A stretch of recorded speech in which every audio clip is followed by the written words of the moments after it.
আমরা এখন রেডি হয়ে গেছি বাড়ি যাবো বলে। তো দুই বোনে এখন রেডি হয়ে গেছি, আর এখন বাজে ঘড়িতে 6:30, আর আমরা যাব গাড়িতে। তো তার জন্য আমাদের এতটা সন্ধ্যা হয়ে গেল।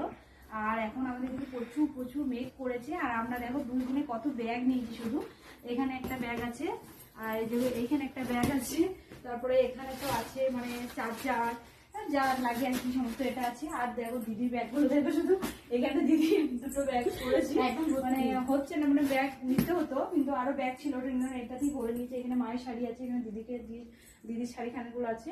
আর দেখতে পাচ্ছি এগুলো সব আমাদের ব্যাগপত্র সব নিয়ে যাচ্ছি। আর এই যে দিদি আজকে বাড়ি চলে যাবে, তার জন্য আমার সত্যি সত্যি খুব মন খারাপ, কিন্তু দিদির সঙ্গে যাচ্ছি বলে আমি সত্যি প্রচুর হ্যাপি।